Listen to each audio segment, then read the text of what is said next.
बूढ़ी गंगा की लहरें बेकाबू थी। बेगुनाहों के लहू से दरिया की शक्ल सुर्ख लाल होती जा रही थी।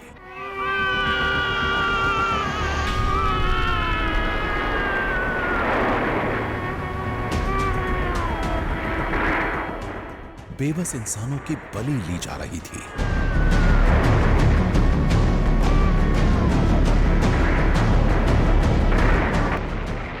लाखों लाख लोग जान बचाने की ठौर तलाश रहे थे।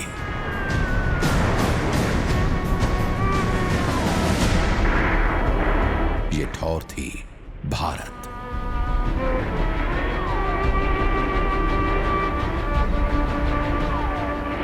पूर्वी पाकिस्तान से पलायन जारी था।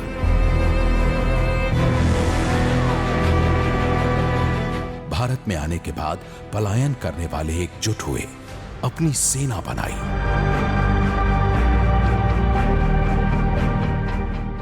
इन योद्धाओं ने बूढ़ी गंगा को बेगुनाहों के लहू से लाल करने वालों के खिलाफ एक युद्ध छेड़ दिया।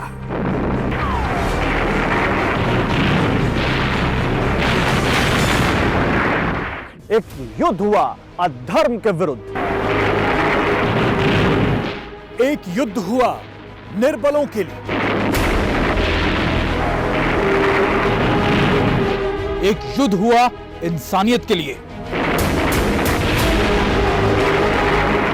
एक युद्ध हुआ एक देश की मुक्ति के लिए।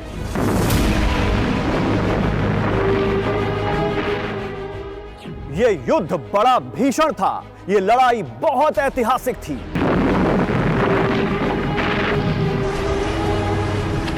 ये लड़ाई दुनिया के बाकी लड़ाइयों से बहुत अलग थी। ये अभूतपूर्व लड़ाई है। ऐसी लड़ाई आज तक मॉडर्न वॉरफेयर में न कभी हुई है और न अब कभी होने की मुझे लगता है कि ऐसी आशंका है। हर एक व्यक्ति अपने आप को लायन कहता था। We are the lion. ये एक ऐसी लड़ाई थी जो 13 दिन में भारत की सेना ने जीती। साल था 1971। मार्च का महीना था। पाकिस्तान में गृह युद्ध छिड़ा। पूर्वी और पश्चिमी पाकिस्तान में सत्ता का संघर्ष चला। आवाम के चुने लीडर को पश्चिमी पाकिस्तान के सैन्य तानाशाह गद्दी सौंपने को तैयार नहीं हुए। बात बिगड़ती गई। फौजी तानाशाह बेफिक्र रहा। लेकिन जब जनता विरोध पर उतरी तो तानाशाह की गद्दी डोलने लगी।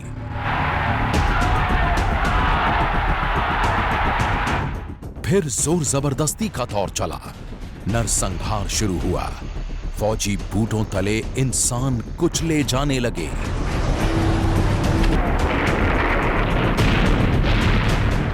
छब्बीस मार्च 1971 की ही वो तारीख थी जब विद्रोह हो गया। एक नए मुल्क और उसकी आजादी का ऐलान हो गया। लेकिन यह पाकिस्तान के सन की तानाशाह को मंजूर नहीं था। फिर आखिरी विकल्प बचा।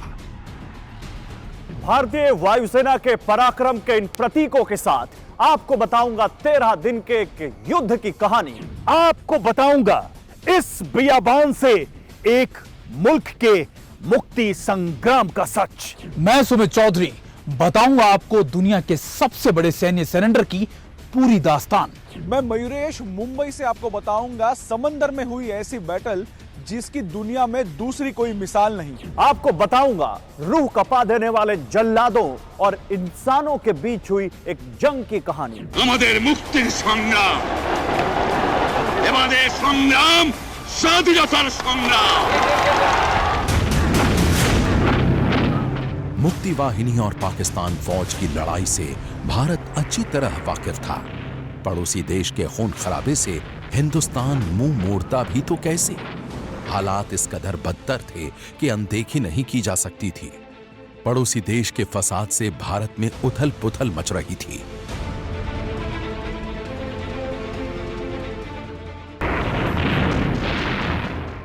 मगर भारत युद्ध की पहल कभी नहीं करता। इस बार भी नहीं की।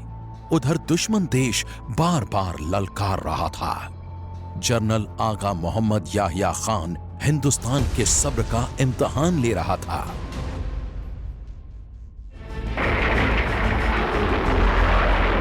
धमकी के बाद जनरल याह्या खान ने धमाके की हिमाकत दिखाई, भारत के खिलाफ सैन्य हमले शुरू किए। ये 1971 का युद्ध है, भारत पाकिस्तान का युद्ध है। यह युद्ध भारत पर थोपा गया।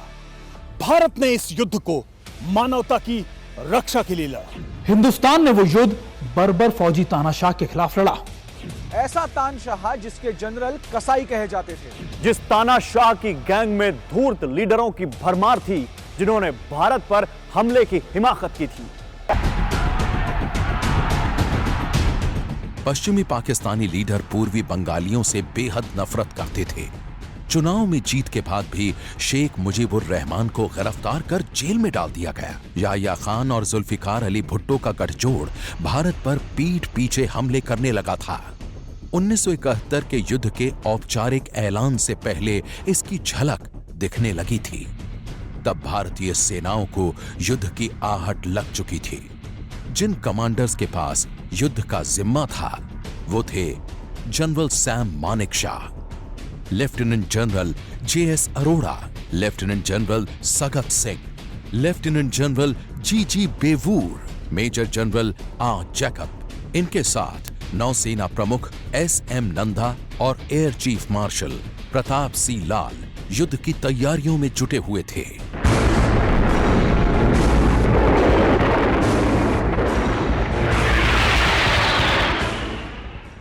मैं रिटायर्ड लेफ्टिनेंट जनरल राज कादियान हूँ।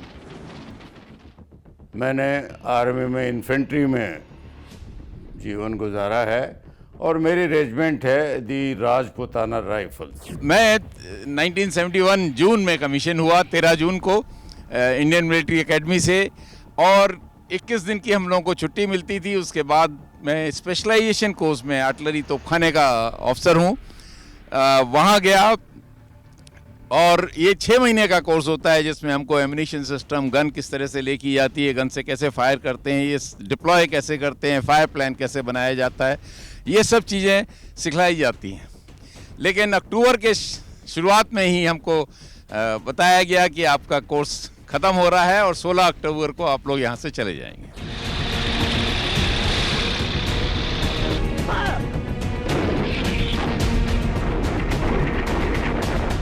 मैं भी इसी दिन का इंतजार कर रहा था।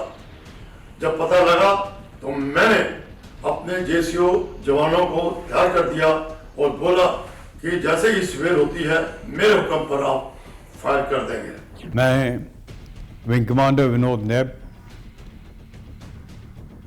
सन 71 में 17 स्क्वाड्रन हाशिमारा में तैनात था। 22 नवंबर 1971 को जैसे ही धुंध छटी, पाकिस्तानी वायुसेना ने 4 सेबर जेट्स के साथ पूर्वी पाकिस्तान बॉर्डर पर चौगाचा पर हवाई हमला किया। भारतीय सेना ने वायुसेना से इस हमले के बाद एयर कवर की मांग की।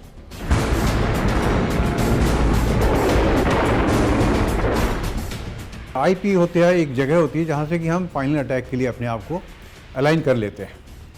और वहां पे हम जब पहुंचे तो हमने क्या देखा कि 2 जहाज हमारे हंटर लौट रहे हैं और उनके पीछे 3 सेबर लगे हुए हैं। अब कायदा ये बनता है कि जो भी आपका एनिमी आपको थ्रेटन करे आप उसको एंगेज करिए। तो अकॉर्डिंगली वो उन्होंने उसको छोड़ा और वो हमारी तरफ टरे। उसी टाइम में मैंने भी एक हार्ड राइट मनूवर किया और उनको एंगेज कर लिया।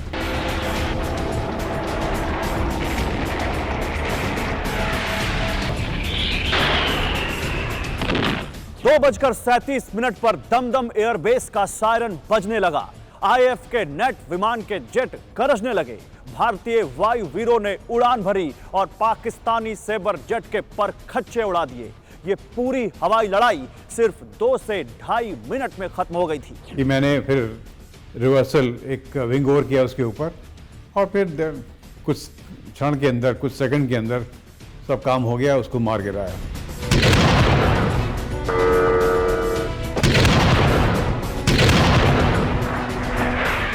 जैसे आपका ये दुश्मन का जहाज यहाँ से आ रहा है, आपके रडार ने पकड़ लिया, आपका ये जहाज टेक ऑफ किया उसने, और टेक ऑफ करके बाद आपका जो कंट्रोलर है वो उसको इस तरीके से उसके पीछे लगाने की बात करेगा, शतरंज की जैसी चाल होगी कि वो उसका आप इसके पीछे आ जाओ और पीछे से फिर आप उसको मिसाइल दागो।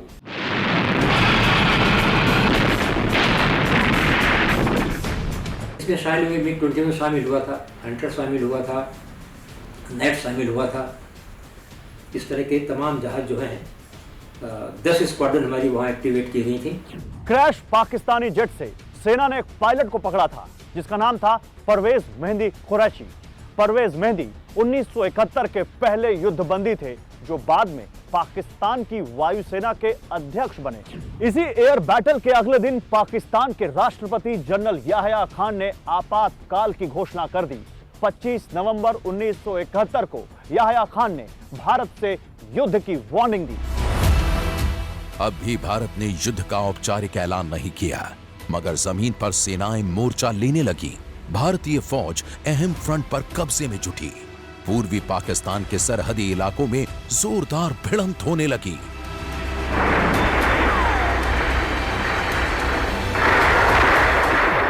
तेईस नवंबर को बांग्लादेश के बॉर्डर पर हिली गांव पर पाकिस्तान की फौज ने अपना फ्रंट खोल दिया।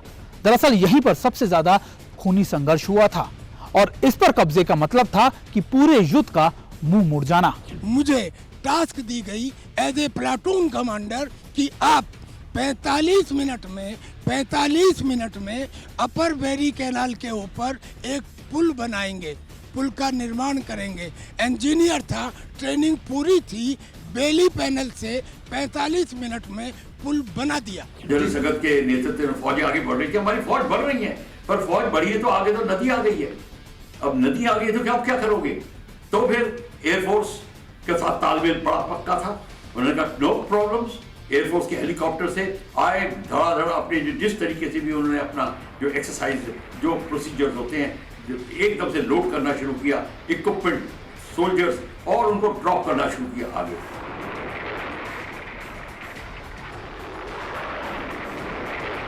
हिली में भारतीय सेना की command major general Laxman Singh के हाथ में थी। वहीं पाकिस्तान की पूरी रणनीति तय करने वाले थे ब्रिगेडियर तमज्जमुल हुसैन मालिक। दरअसल हिली एरिया में पाकिस्तान ने अपनी घेराबंदी या फिर आपकी मोर्चाबंदी बहुत ज्यादा मजबूत रखी थी। यही वजह है कि भारतीय सेना को शुरुआती दौर में हिली में बहुत ज्यादा झटका भी झेलना पड़ा। ऑपरेशनल एरिया में थे, ओपी पर, वहां से फायर किया, करीब 500 गज से फायर किया तो उसका .22 होता है आर्म्स का आगे वाला हिस्सा, आके मेरे को जांग में फंस गया।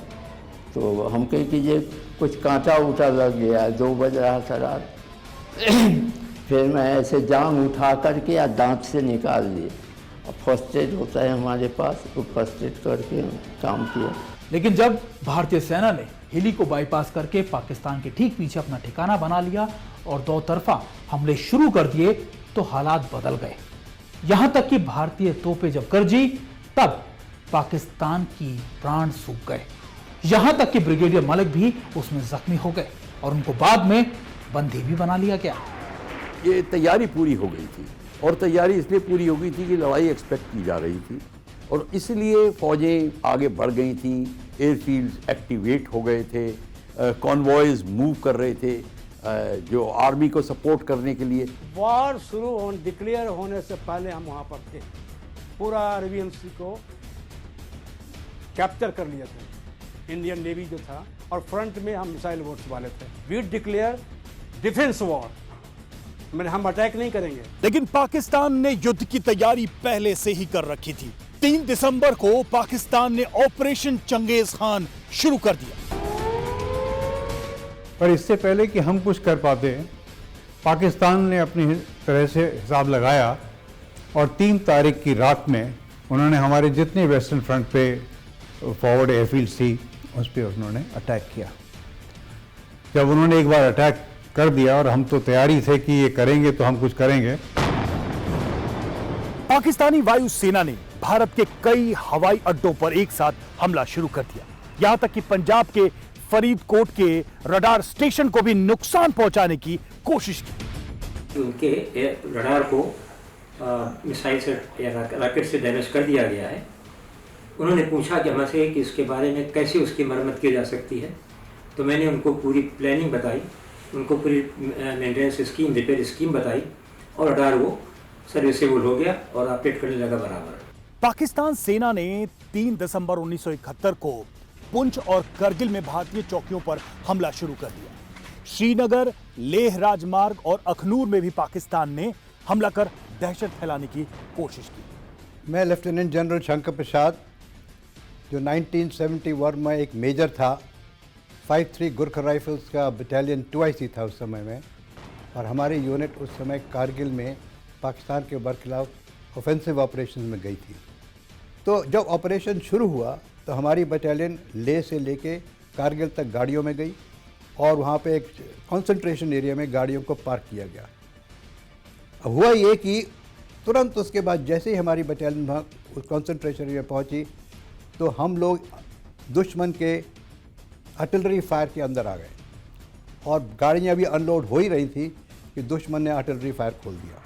पूरी बटालियन आर्टिलरी फायर के नीचे आ गई।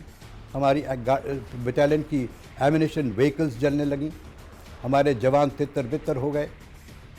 उस समय हम लड़ाई के लिए तैयार भी नहीं थे। 3 दिसंबर 1971 रात के 2 बजे 14 गार्ड्स की अल्फा और ब्रावो कंपनी ने पूर्वी पाकिस्तान के गंगा सागर में पाकिस्तान नियंत्रण वाले इलाके में मार्च करना शुरू किया। यह इलाका बहुत ज्यादा दलदली था, यहां तक कि सैनिकों के घुटने तक पैर दलदल में फंसे जा रहे थे।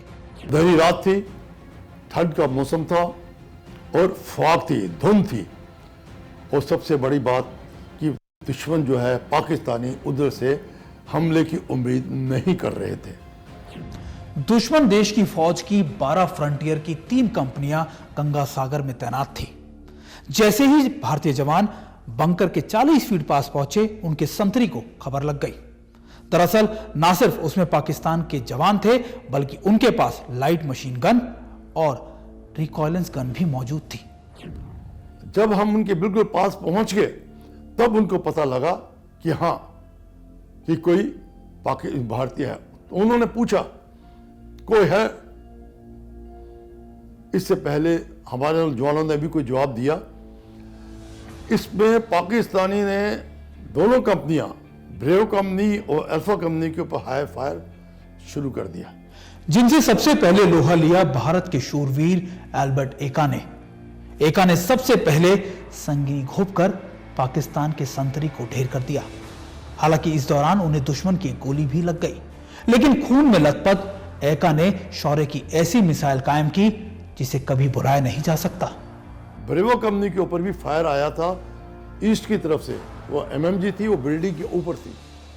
तो ब्रेवो कंपनी को लीड कर रहे थे अल्बर्ट एक्का, लांस नायक अल्बर्ट एक्का। जब वो है तो उन्होंने जोश दिखाया, वो आगे बढ़े तो पाकिस्तानी सिपाही ने उनको गोली मारी, वो जख्मी हो गया। इन्होंने भी गोली मारी, उसको मार दिया और ये फिर MMG की तरफ जख्म का ना ध्यान देते हुए आगे बढ़े। बीच में वो थोड़ा और जख्मी हुए, RT के दुश्मन की तोपखाने की फायर की वजह से या दूसरे फायर की वजह से, लेकिन उन्होंने दोबारा जख्मी होने के बाद भी हिम्मत नहीं छोड़ी और वो कराल करते हुए, पोजीशन लेते हुए दुश्मन की MMG के नीचे पहुंच गए। गंगा सागर की लड़ाई में एका समेत 11 भारतीय जवानों ने अपने प्राणों की आहुति दे दी, जबकि एक ऑफिसर, 3 JCO और 55 जवान गंभीर रूप से घायल हुए। वहीं पाकिस्तान के 25 जवान मारे गए और 6 को बंदी बनाकर कराची से 19 मील दूर ले आया गया। तो अल्फा और ब्रेव कंपनी दोनों ने उस पोजीशन के ऊपर, गंगा सागर के ऊपर हमला कर दिया और सवेरे 6 बजे तक गंगा सागर पकड़ लिया। ईस्ट फ्रंट पर मिले झटके से याह्या खान बौखला उठा।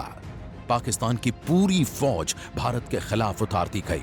सभी मोर्चे खोल दिए गए। जल थल नभ में लड़ाई छिड़ गई।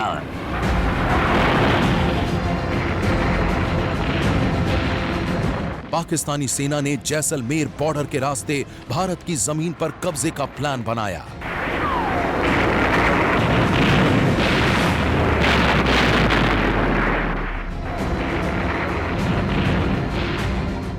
दिसंबर की रात पाकिस्तान के 3000 जवानों ने करीब 60 टैंकों के साथ लोंगेवाला पर घेरा डाल दिया।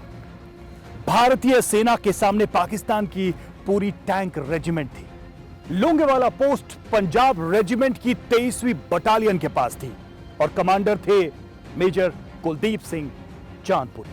रात 12:30 बजे के करीब पाकिस्तान की तरफ से भारतीय पोस्ट की तरफ गोले बरसाए जाने लगे।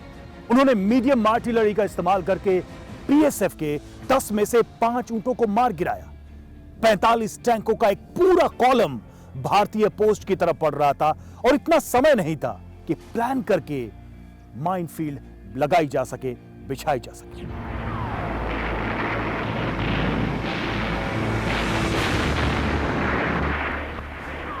वही टैंक्स आपके जोधपुर में आ गए होते और जयपुर कब्जा कर, जोधपुर जयपुर सारा एरिया आपका कब्जा कर लिया होता, क्योंकि उस समय भारत के पास में इतना सामान वो नहीं था, उनको ज़मीन पे रोकने का सिस्टम नहीं था, इतना फौज नहीं थी, आपकी फौजें और जगह लगी हुई थी। ब्रिगेडियर चांदपुरी और उनके साथियों ने लोंगेवाला पर जो बहादुरी दिखाई उससे पाकिस्तान के होश फाख्ता हो गए। M40 राइफल से भारतीय जवानों ने पाकिस्तान के 37 टैंक उड़ा दिए।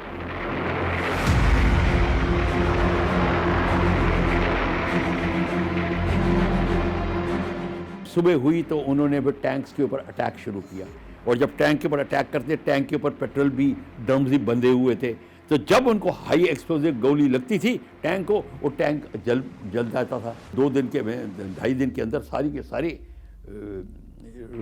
लोंगेवाले के टैंक्स खत्म कर दिए।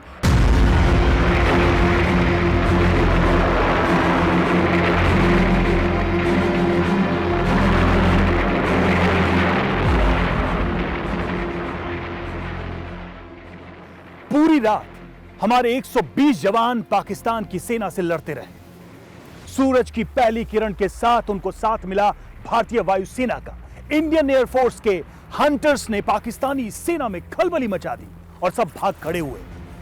भारत की सेना को लोंगेवाला से 100 पाकिस्तानी गाड़ियां मिली जो पूरी तरह से बर्बाद हो चुकी थी। वही टैंक्स आपके जोधपुर में आ गए होते और जयपुर कब्जा कर, जोधपुर जयपुर सारा एरिया आपका कब्जा कर लिया होता, क्योंकि उस समय भारत के पास में इतना सामान वो नहीं था,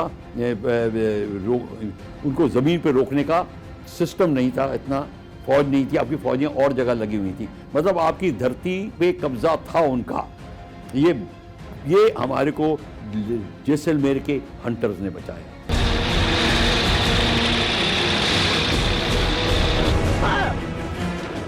बैटल ग्राउंड में याह्या के जवान बेदम हो रहे थे।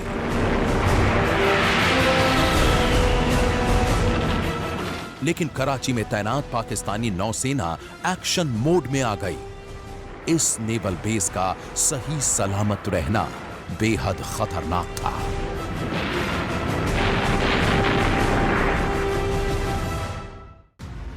गुजरात के कोस्ट में बैठे हुए थे घात लगाकर, जब भी मौका मिलेगा तो हम लोग यहाँ से छलांग लगा सकते हैं, क्योंकि कराची में गुजरात से बहुत नज़दीक पड़ता है कराची, और वहाँ से हम पूरे पाकिस्तान को घेर सकते हैं, क्योंकि उसका वही एक फोर्ट है जहाँ से उसका वॉरशिप निकलेगा। इसीलिए हम गुजरात पोर्ट्स में छुपे हुए थे। 4 दिसंबर 1971 की रात 3 मिसाइल बोट्स निपात, निर्घट और वीर कराची के लिए रवाना हुए। इन्हें पेटा क्लास फ्रिगेट किल्टन और कछाल टो करके ले जा रहे थे।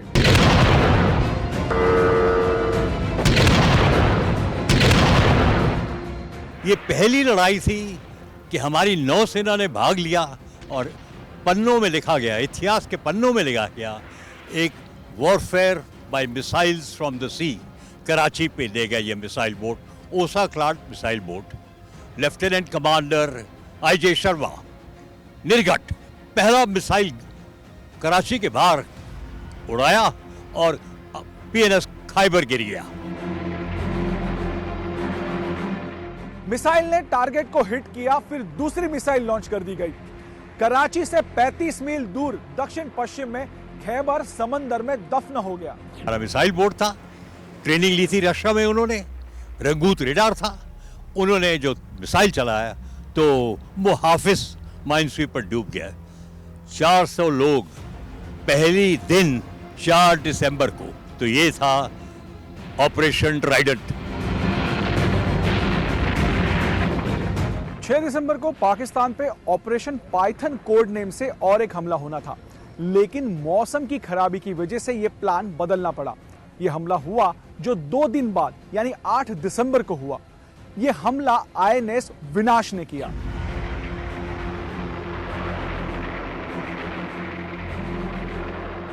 फायर होने के बाद में 3 मिनट के अंदर वो जहाज जब टूट जाता था, आग लग जाती थी, जब डूबने लगता था, उसकी चीखें आती थी। जो हमारा जो रिकॉर्डर है जो उसको रिसीव करता था, फ्लैश उसका जो जलने का जो फ्लेम है वो नजर आता था। बहुत ही भयानक था। जब आदमी चिल्ला रहा है, बचने का कोई उपाय नहीं है, समुद्र में जल करके डूब जाएगा और मरेगा ही। और time only given 3 minutes, 3 minute में पूरा जहाज को डूब जाना था। बहुत खतरनाक मंजर होता था। ये वॉर जो है ना, वॉर जो है बहुत ही खतरनाक होता है। ऑपरेशन पाइथन जो 8 तारीख को फिर हमारी मिसाइल बोट 1 विनाश, लेफ्टिनेंट कमांडर जरत, वीर चक्र, वो भी चले गए। उन्होंने हमारी टैंक पे जो आग लगी हुई थी एयरफोर्स से, वो फिर से लगा दी उन्होंने। तो ये था ऑपरेशन पाइथन। कराची बेस की तबाही के बाद भारतीय नौसेना का अरब सागर पर पूरी तरीके से नियंत्रण हो चुका था। कराची की जल सीमा में भारत सरकार के अनुमति के बिना ना तो कोई पोत अंदर जा सकता था ना बाहर जा सकता था।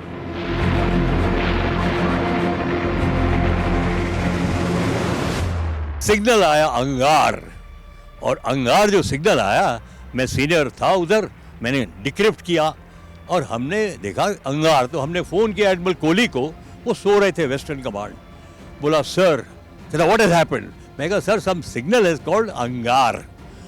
उसने टेलीफोन गिरा दिया। हमने सोचा यार सो रहा होगा, उसको समझ में नहीं आया। 5 मिनट के बाद कुर्ता पजामा में एडमिरल कोहली आ गए बॉम्बे ऑपरेशन रूम में, कुर्ता पजामा में, और कहा वेल डन, रिपोर्ट करो एडमिरल नंदा को, कराची हैज बीन हिट। उधर बंगाल की खाड़ी में INS विक्रांत ने जंग का मोर्चा संभाला, जहां से उड़े सी हॉक लड़ाकू विमानों ने चटगांव और कॉक्स बाजार को धुआं धुआं कर दिया।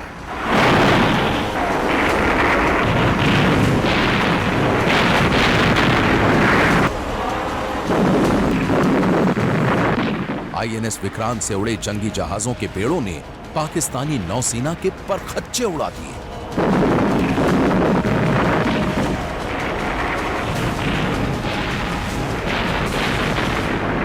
समंदर में लड़ाई के महज 4 दिनों में भारत की जीत तय हो गई थी। लेकिन तभी अमेरिका ने जंग में दखल दी। पाकिस्तान की मदद के लिए अमेरिका ने 7वां जंगी बेड़ा बंगाल की खाड़ी में भेज दिया। यह सबसे शक्तिशाली नौसेना बेड़ा था। इसकी काट बना रूस। अनरिटन इतिहास है कि रशिया ने अपनी सबमरीन भेजी और उनको जान के पानी के ऊपर कुछ सेकंड, कुछ मिनट के लिए दिखाया गया ताकि अमेरिकन सैटेलाइट उनको देख सके और उनको पता लगे अगर आपने कुछ किया तो सोवियत यूनियन भी मौजूद है, भारत की मदद करेगा। रूस ने भारत का साथ दिया। सुपर पावर का जंगी बेड़ा जहां था वहीं थम गया। अब आखिरी प्रहार का वक्त आ चुका था। जो ईस्टर्न थिएटर में बड़ी भारी युद्ध हुआ, वेस्टर्न सेक्टर में बड़ा भारी युद्ध हुआ। इसमें आर्मी का रोल रहा, इसमें नेवी का रोल रहा, इसमें एयरफोर्स का रोल रहा। 5-6 रेड्स में बराबर हमने उसके ऊपर हमला किया और उनको बिल्कुल नेस्त नाबूद कर दिया। उसके बाद से उनके जो जहाज आए थे लड़ने के लिए F-86 हमारे यहाँ काउंटर एयर अटैक में, उनको हमने डिस्ट्रॉय किया और 3 जहाज को उनके जो रनवे पर ही थे उनको नष्ट किया। इस प्रकार से उनकी जब F-86 की स्क्वाड्रन ख़त्म हो गई तो उनमें जो बाकी बचे पायलट थे वो अपने कराची भाग गए वहाँ से वापस। हमारा फर्स्ट टाइम हमारा जो कमांडिंग ने बोला कि हम जाकर अटैक करके पहले अटैक करेंगे, हिट फर्स्ट वाला फार्मूला हमारा था। 13 दिसंबर को हमारे आर्मी चीफ ने एक मैसेज दिया पाकिस्तान को, लीफलेट ड्रॉप करे पूरे बांग्लादेश के ऊपर, जिसमें कहा था कि देखिए आपको चारों तरफ से घेर लिया गया आप ना जीत सकते हैं और ना आपके पास कोई मदद आ सकती है। अगर आप लड़ेंगे तो आपका मरना निश्चित है। उनको बोला गया कि देखिए फौज आपके दरवाजे पर है, इट्स मैटर ऑफ टाइम। अब ये जरूर है कि हम आपको यहाँ पे तबाह तो कर देंगे, आपके ऊपर है। हम आपको इतना समय देते हैं, एग्जैक्ट टाइम मुझे पता नहीं है, आप इसमें अपना इस्तीफा लिखिए, सरेंडर करिए। नहीं करेंगे आप भून दिए जाओगे। 14 दिसंबर दोपहर 12 बजे वायुसेना की पूर्वी कमान को निर्देश मिले कि उसे ढाका के गवर्नमेंट हाउस पर हमला करना था। इस ऑपरेशन को विंग कमांडर भूप बिश्नोई लीड कर रहे थे। 17 स्क्वाड्रन, जो कि आज उस टाइम तो खैर हंटर था और मैं हंटर में तैनात था 17 स्क्वाड्रन में, और हाशियावाला में एक और स्क्वाड्रन था 37, वो भी हंटर थे।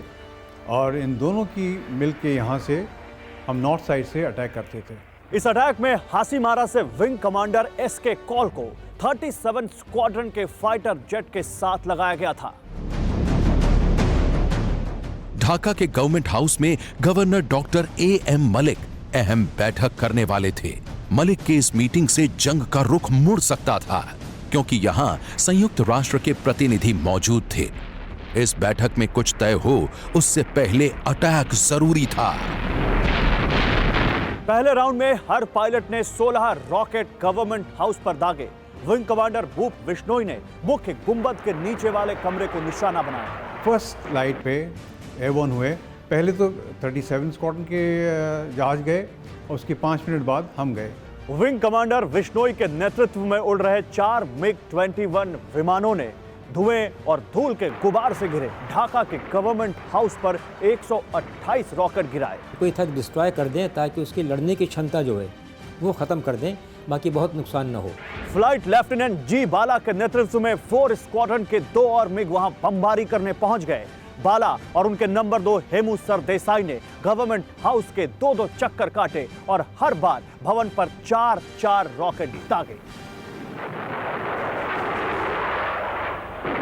MiG-21 के 6 हमलों और 192 रॉकेट दागे जाने के बावजूद गवर्नमेंट हाउस धराशायी नहीं हुआ। हालांकि उसकी कई दीवारें, खिड़कियां, दरवाजे इस हमले को बर्दाश्त नहीं कर पाए। भारतीय वायुसेना ने 45 मिनट के अंदर तीसरा हमला किया। इस बार हमले की कमान थी हंटर उड़ा रहे विंग कमांडर एसके कॉल और फ्लाइंग ऑफिसर हरीश मसंद के पास, जिन्होंने ढाका में पाकिस्तानी किले की धज्जियां उड़ाकर रख दी। तो इस जाबाज पायलट ने इतनी सॉर्टीज की और उसको मतलब अवार्ड दिया गया। हुक्म आ गया 16 दिसंबर हो गई अब तक कि लड़ाई खत्म होने वाली है, सरेंडर आप लोग ढाका पहुंचो। 16 दिसंबर 1971 को दुनिया का सबसे बड़ा सैन्य सरेंडर किया गया। खास बात यह कि 93,000 पाकिस्तानी सैनिकों ने भारत के सामने घुटने टेक दिए। पूर्वी पाकिस्तान में मौजूद पाकिस्तान के जनरल ने खून के आंसू रोए। 93,000 prisoners of war, live soldiers with guns and ammunition, everything. आप कर सकते थे कैप्चर? नहीं कर सकते। मानसिक शक्ति को मारा और उसके मारने की वजह से ये सरेंडर हुआ।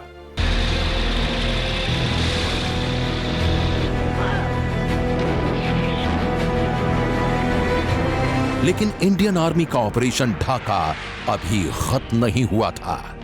ढाका खतरे में था। ढाका के बाहर मौजूद पाकिस्तानी सेना के जवान बेरहमी पर उतारू थे। ऐसे वक्त में मुजीबुर रहमान के परिवार को बचाना मिशन इम्पॉसिबल से कम नहीं था। जैसे ही घर का दरवाजा खोला तो उसमें से मिसिस शेख मुजीब रहमान निकली। उन्होंने मुझे अपने गले लगा लिया और बोला कि तुमको खुदा ने हमारी जान बचाने के लिए भेजा है। जो शेख मुजीब रहमान पाकिस्तान में कैद थे उनको भी खबर मिल गई कि आपकी फैमिली को एक मेजर अशोक तारा ने बचाया है।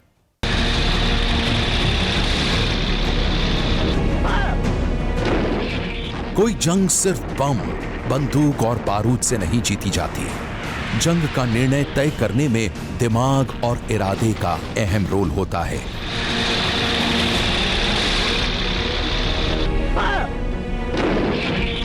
1971 की जंग में पाकिस्तानी फौज के पास बम, बंदूक और बारूद तो थे, लेकिन पाकिस्तानी जनरलों के पास दिमाग नहीं था। भारतीय सेना के सेनापतियों के दिमागी खेल ने 1971 के युद्ध में पाकिस्तान का खेल खत्म कर दिया।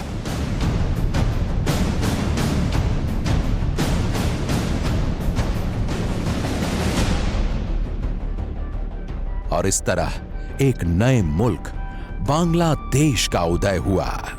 आज एक नया देश दुनिया में पैदा हुआ है, जिसका अनेक कठिनाई और त्याग से गुजरकर वो निकला है, और हमको पूरा विश्वास है कि उसका बहुत उज्जवल भविष्य होगा।